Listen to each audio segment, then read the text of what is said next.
Hello, എന്തൊക്കെയാണ് എല്ലാവർക്കും വിശേഷം? അപ്പോൾ ഇപ്പോഴും തക്കാളിയും സവോളയൊക്കെ ആയിട്ട് ഞാൻ നിങ്ങളുടെ മുന്നിൽ വന്നേക്കുന്നത് എനിക്കിന്ന് റോസ്റ്റ് ഉണ്ടാക്കാൻ വേണ്ടിയിട്ടാണ്. അപ്പോൾ ഇന്നലെയും ഞാൻ റോസ്റ്റ് ആയിരുന്നു, അപ്പോൾ ഇന്നും ഞാൻ റോസ്റ്റാണ്. അപ്പോൾ മുട്ട റോസ്റ്റ് അല്ല കേട്ടോ, മുട്ട ഇല്ലാത്ത റോസ്റ്റാണ്. അപ്പോൾ ഇന്ന് വീട്ടിൽ കടലക്കറി ആയിരുന്നു. അപ്പവും കടലക്കറി നല്ല കോമ്പിനേഷനാണ്. പക്ഷേ എനിക്ക് കഴിക്കാൻ പറ്റത്തില്ല ഗൈസ്. എനിക്ക് കടലയും കഴിക്കാൻ പറ്റത്തില്ല, അത് വെച്ച ചാറും കഴിക്കാൻ പറ്റത്തില്ല. അപ്പോൾ കാരണം പിന്നെ ഇല്ലെങ്കിൽ അത് ഞാൻ കഴിച്ചാൽ എനിക്ക് തുമ്മൽ, തലവേദന, ചൊറിച്ചിൽ അങ്ങനെ പലവിധമായ അസുഖങ്ങളാൽ ഞാൻ ഇവിടെ കിടക്കേണ്ടി വരും. കാരണം എനിക്ക് അലർജി ഉണ്ട്. എനിക്ക് മന്തി പോലും കഴിക്കാൻ പറ്റില്ല. അതാണ് എൻ്റെ വിഷമം. അപ്പോൾ ഞാൻ വിചാരിച്ചെന്നാൽ പിന്നെ എനിക്ക് വേണ്ടി മാത്രമല്ലേ, അപ്പോൾ ഞാൻ റോസ്റ്റ് ഉണ്ടാക്കാമെന്ന് വിചാരിച്ചു. അങ്ങനെ വലിയ അഹംഭാവം ഒന്നുമില്ലാത്ത ഒരാളാണ് ഞാൻ. എന്തും കൊണ്ടും അഡ്ജസ്റ്റ് ചെയ്യും ഗൈസ്. അപ്പോൾ ഞാൻ റോസ്റ്റ് ഉണ്ടാക്കാമെന്ന് വിചാരിച്ചു. ഞാൻ ചീനിച്ചട്ടി വെച്ചു. എപ്പോഴും അടുപ്പിലുണ്ടാക്കുന്ന വ്യക്തിയെ ഞാൻ. ഇന്ന് ഗ്യാസ് അടുപ്പിലുണ്ടാക്കിയതിൻ്റെ കാരണം എനിക്ക് എന്താണെന്ന് അറിയത്തില്ല. പക്ഷേ അടുപ്പിലാണെങ്കിൽ പെട്ടെന്ന് കുക്ക് ചെയ്തെടുക്കാം, കാരണം നല്ല തീയുണ്ട്. എല്ലാം രാവിലെ അതിലാണ് ചെയ്യുന്നത്.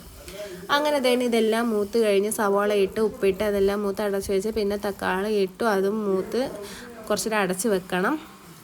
ദെൻ നമ്മൾ മുളക് പൊടി, മല്ലിപ്പൊടിയെല്ലാം മുളക് പൊടി, മഞ്ഞൾപ്പൊടി, ബീഫ് മസാല ഇട്ട് കഴിച്ചത്. എനിക്ക് എന്താണെന്ന് അറിയത്തില്ലായിരുന്നു. ഞാൻ മറ്റേത് ചിക്കൻ മസാല ഇടുമ്പം മല്ലിപ്പൊടിയും ഗരം മസാലയും സ്കിപ്പ് ചെയ്യും.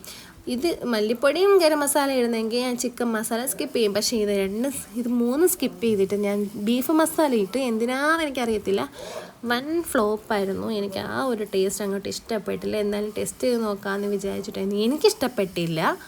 അപ്പോൾ അതെല്ലാം ഇട്ട് ദേണ്ട ഇനി പുട്ടുകൂടത്തിരിക്കുന്ന ചെറിയ ചൂടുവെള്ളം ഇട്ട് അതും ചെറുതായിട്ട് ഇങ്ങനെ അരപ്പ് പോലെ ആക്കിയിട്ട് അത് ഒന്നുകൂടെ ഇളക്കി ഒന്ന് അടച്ച് വെച്ച് ഒന്നുകൂടെ മൂപ്പിച്ചതിന് ശേഷം അപ്പം എടുത്ത് കയ്യോടെ അതിനകത്തോട്ടിട്ട് കൊണ്ടുപോയി ഊതി കഴിച്ച് വയ്ക്കും. നല്ല വിശപ്പുണ്ടായിരുന്നു. അങ്ങനെ അത് കഴിച്ച് കഴിഞ്ഞ് ഇവിടെ വന്ന് നോക്കിയപ്പം അടുപ്പിലിരിക്കുന്ന ചോറ് അത് അരി തിളച്ചിട്ടുണ്ടായിരുന്നു. ചോറായി. അങ്ങനെ ഇത് റേഷനരിയാണ് കേട്ടോ. ഇത് നമുക്ക് വേണ്ടിയിട്ടാണ്. വൈകുന്നേരം ചിലപ്പോൾ രാത്രിയിലും കഴിക്കും, ഇല്ലെങ്കിൽ കുറച്ച് ബാക്കി വന്നാൽ നാളെ എടുക്കും. രാവിലെ പോകേണ്ടവർക്ക് കൊടുത്തു വിടും. അപ്പോൾ ഈ ഗ്യാസ് അടുപ്പിൽ ഇരിക്കുന്നത് നമ്മുടെ വല്യമ്മക്ക് വേണ്ടിയിട്ടുള്ള ചോറാണ്. വല്യമ്മക്ക് റേഷനരി കഴിക്കാൻ പറ്റത്തില്ല, അപ്പോൾ വല്യമ്മക്ക് വേണ്ടി പ്രത്യേകം ഉണ്ടാക്കുന്നതാണിത്. അടുത്തത് നമ്മളിതേ കറി വെക്കാൻ വേണ്ടിയിട്ട് പോവാണ്. ഇതിനകത്ത് മുരിങ്ങക്കാളുണ്ട്, തക്കാളി, കൊച്ചുള്ളി, ചക്കക്കുരു, അങ്ങനെ അതെല്ലാം കൂടിയിട്ട് നമ്മൾ തീയിൽ വെക്കാൻ വേണ്ടി പോവാം. പിന്നെ നമ്മൾ ഇത് വന്ന് പച്ചമുളക് ഇടുന്ന കാര്യം മറന്നുപോയി ഗൈസ്. അങ്ങനെ പച്ചമുളകൊക്കെ ഇട്ട് അങ്ങനെ അടുപ്പിലോട്ട് വെച്ചിട്ടുണ്ടായിരുന്നു. അപ്പോൾ അതേ ഉമ്മി ഇപ്പോൾ ഇവിടെ തേങ്ങ തിരുമാണ്. അപ്പോൾ ഉമ്മി ചെയ്തോളാം എന്ന് പറഞ്ഞു. ഇന്നത്തെ കുക്കിങ് ഉമ്മിയാണ് കേട്ടോ. അപ്പോൾ ഉമ്മി തിരുമ്മി, അപ്പോൾ എനിക്ക് മടിയുള്ളത് കൊണ്ടൊന്നും അല്ല, ഉമ്മി ഉണ്ടാക്കാമെന്ന് പറഞ്ഞു. അങ്ങനെ തേങ്ങ അതൊക്കെ തിരുമ്മി മസാല ഇടുകയാണ്. അപ്പോൾ ഞാൻ ഇപ്പുറത്ത് വന്നിട്ട് ചോറ് വെന്തോന്ന് നോക്കാൻ പറഞ്ഞ്. അപ്പോൾ ഞാൻ ചോറ് വെന്തോന്ന് നോക്കുകയാണ്. വെന്തിട്ടുണ്ട്. ഇനി നമുക്കത് ഊറ്റണം. നമ്മളിപ്പുറത്തെ അടുപ്പിലോട്ട് വെച്ചിട്ടുണ്ടായിരുന്നു. അങ്ങനെ അതൊരുവിധം കറി വെന്ത് വന്നപ്പോൾ ഉമ്മി ഒന്നുകൂടെ ഉപ്പൊക്കെ ഇട്ട് ഒന്നുകൂടെയൊക്കെ ഇളക്കി ദെൻ നമ്മൾ അരപ്പ് ചേർക്കാണ് ഗൈസ്. അപ്പോൾ അരപ്പ് ചേർക്കുന്നത് മുളക് പൊടി, മല്ലിപ്പൊടി, മഞ്ഞൾപ്പൊടി, കുറച്ച് ഗരം മസാല, പെരിഞ്ചീരകം, ഇതെല്ലാം കൂടി ഇട്ട് തേങ്ങയ്ക്കകത്ത് ഇതെല്ലാം കൂടി ഇട്ട് അരച്ചെടുത്ത് വെന്ത പച്ചക്കറിയിലോട്ട് ഈ മിശ്രിതം ഒഴിക്കുകയാണ്. ആ മിശ്രിതം ഒഴിച്ച് ഇളക്കി കഴിഞ്ഞിട്ട് ഉപ്പ് നോക്കൽ പരിപാടിയുണ്ട് ഗൈസ്. ഉപ്പില്ലെങ്കിൽ നമ്മൾ കുറച്ച് ഉപ്പിട്ടങ്ങ് കുടിക്കും.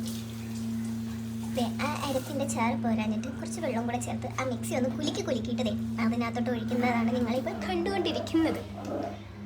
കണ്ട അങ്ങനെ ഇളക്കി ഇനി ചിലപ്പോൾ അങ്ങനെയൊക്കെ ഒന്ന് നോക്കി ഇനി വെള്ളം വേണോ എന്ന് നോക്കും.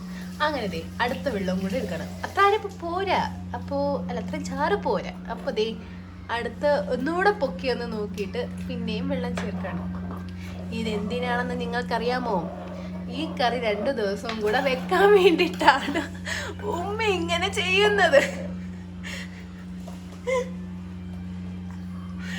ഈ കറി 2 ദിവസവും 2-3 ദിവസവും ഓടിക്കാൻ വേണ്ടിയിട്ടാണ് ഇങ്ങനെ വെക്കുന്നത്. അങ്ങനെ ഉപ്പ് നോക്കി, ഉപ്പ് കറക്റ്റാണോ ഉമ്മി? അല്ല, അപ്പൊ ഉപ്പ് കറക്റ്റ് അല്ല, അപ്പൊ നമ്മൾ ഉപ്പിടണം. എന്നാ ഉപ്പിട്. 3-4-5 ദിവസത്തേക്ക് നമ്മൾ ഈ കറി കൂട്ടും. അങ്ങനെ ഉപ്പിട്ട് പാകത്തിന് ഉപ്പൊക്കെ ഇട്ട് നമ്മൾ നോക്കുകയാണ്. 2 ഇളക്കൂടെ ഇളക്കി ഇനി ഇങ്ങനെ കൊട്ടിയിട്ട് ഉപ്പ് നോക്കുന്നില്ലേ? തിളച്ച് കഴിഞ്ഞിട്ട് ഉപ്പ് നോക്കും. അരപ്പ് ചേർത്തത് കൊണ്ട് ഒന്നുകൂടെ അടുപ്പത്ത് തീയിലിരിക്കട്ടെ എന്ന് വിചാരിച്ചു. നമ്മൾ ചോറ് ഊറ്റാണ്. അപ്പോൾ ഇത് ഞാനും ഊറ്റാറുണ്ട്, ഉമ്മയും ഊറ്റാറുണ്ട്. അപ്പോൾ ഇന്ന് ഉമ്മ അങ്ങ് ചെയ്തോളാം എന്ന് പറഞ്ഞ് അതുകൊണ്ടാണ് ഇപ്പോൾ ഉമ്മ ഊറ്റുന്നത്. അപ്പോൾ ഞാനൊക്കെ ചെയ്യാറുണ്ട് ഗൈസ്. പക്ഷേ ഇന്ന് ഉമ്മ അങ്ങനെ പറഞ്ഞുകൊണ്ടാണ് ഞാൻ കയറി കൈ ഇടാഞ്ഞത് കേട്ടോ. അങ്ങനെ ദേ അത് കളഞ്ഞ് ആ ഊറ്റിയ വെള്ളം കളഞ്ഞിട്ട് പിന്നെ ഊറ്റി വെച്ചിട്ടുണ്ട്. ദെൻ നമ്മൾ അടുപ്പിൽ ചീനച്ചട്ടി വെച്ചത് രാവിലെ കറി ഉണ്ടാക്കിയതല്ലോ, അപ്പോൾ കഴുകിയിട്ടാണ് വെച്ചത്. ദെൻ ചീനച്ചട്ടി വെച്ച് എണ്ണ ചൂടായപ്പോൾ കടുക് താളിച്ച് കൊച്ചുള്ളി ഇട്ട് പിന്നെ ഉണക്കമുളക് ഇട്ട് കറിവേപ്പില ഇട്ടിട്ട് നമ്മളൊന്ന് എണ്ണയിലിട്ട് ഇതാക്കും. അറിയാലോ താളിക്കുന്നത്. അപ്പോൾ ഉണക്കമുളക് വാപ്പി ഇവിടെ കൊണ്ടുവരും കേട്ടോ. അത് കഴുകിയിട്ടാണ് നമ്മൾ വെയിലത്തിട്ട് ഒന്നുകൂടെ ഉണക്കി എടുത്തിട്ടാണ് ഉപയോഗിക്കാറുള്ളത്. എല്ലാവരും ചെയ്യുന്ന കാര്യമാണ്, ഞാൻ ജസ്റ്റ് പറഞ്ഞേ ഉള്ളൂ. അങ്ങനെ തന്നെ അതെല്ലാം കൂടി ഇട്ട് താളിച്ചു. അപ്പോൾ ഇനി എൻ്റെ പരിപാടി മീൻ വറക്കലാണ്. കാരണം ഇനി ചൂടായതുകൊണ്ട് അടുപ്പല്ലേ ഭയങ്കര ചൂട്. അപ്പോൾ ഉമ്മ ഇനി എന്നോട് പറഞ്ഞ് മീൻ വറുത്തോളാം. അങ്ങനെ തന്നെ ഞാൻ മീൻ വറക്കാണ്. ഇത് എനിക്കും ഉമ്മയ്ക്കും കൂടെ ഉള്ളതാണ്, കുഞ്ഞും ഉമ്മയും കൂടെ തന്നെ കഴിച്ചോളും. അപ്പോൾ അങ്ങനെ ദെൻ മീൻ വറുത്തു. അപ്പോൾ ഇന്നത്തേക്ക് ഇത്ര ഉള്ളൂ. ദെൻ നമ്മൾ വൈകുന്നേരം ഒരു പേഷ്യൻറ്റിനെ കാണാൻ വേണ്ടി പോയിട്ടുണ്ടായിരുന്നു, സർജറി കഴിഞ്ഞ പേഷ്യൻ്റ്. പിന്നെ അവിടെ ചെന്ന് വീഡിയോ ഒന്നും എടുക്കുന്നത് നല്ല ശരിയല്ലല്ലോ. അങ്ങനെ ദെൻ നമ്മളവിടെ പോവാണ്. അപ്പോൾ ഇഷ്ടപ്പെട്ട സപ്പോർട്ട് ചെയ്യുക. ബൈ.